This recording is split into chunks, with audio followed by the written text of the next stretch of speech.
Assalamu alaikum warahmatullahi ta'ala wabarakatuh. Al'ummar wannan gidan mai albarka, muna gaishe da farkon namba, ƙarshen namba, tsakiyar namba.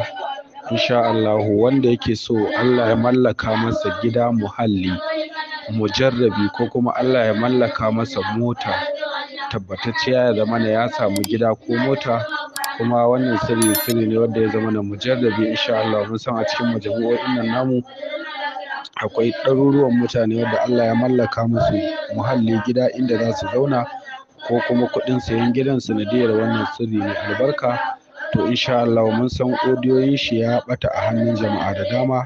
To insha Allah ga sirrin mun kuma dawo da shi dai wannan sirri da kuka gan shi sirri ne insha Allah na mallakar gida ko mota, kuma mujarrabin sirri.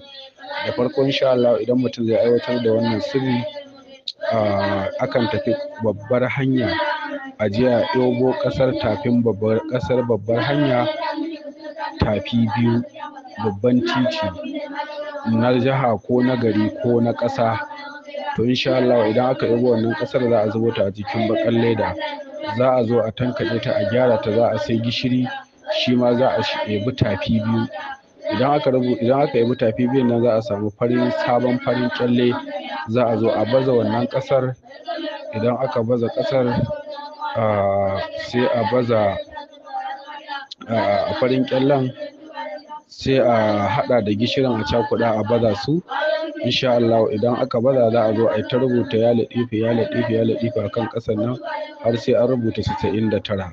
Bayan an rubuta 99 nan za a zo a zana wannan hatimin akan wannan ƙasar. To insha Allah idan aka aje wannan ƙasar aka zana, to sai a sa addaru ko a sayyara, gida ko mota, amma ba a sa addaru kuma a sa a sayyara, gaskiya baya yi, sai dai mutum ya zaɓi iya gidan kawai. To insha Allah idan ya rubuta zai kuma zo zai lazumin ya latifu zai yi 1111. Haka ake lazumin kullum har tsawon sati ɗaya.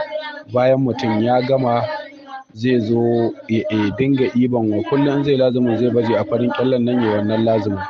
To bayan ya gama insha Allah zai zo ya dinga iban wannan ƙasar yana zuba a ruwan wanka, yana wanka da ita.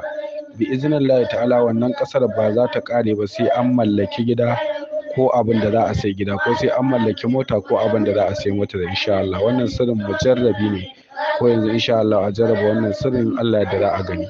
Dan neman ƙarin bayani ana iya kira a 081 300 10609. Magana Alrama wanda aka fi sani da barista, wanda ake malakabi da miji daɗin rauhanai Zaria. Da Allah wannan sirrin a jarraba ya, kuma mu tura ma 'yan uwan mu almajirai wanda suke da damuwoyi na gida ko tsangaya, ko masu matsalolin zawiyoyi, ko 'yan uwa da suke yawo a Congo. Da Allah ga sirri mujarrabi na mallakar muhalli, na mallakar gida ko mallakar mota.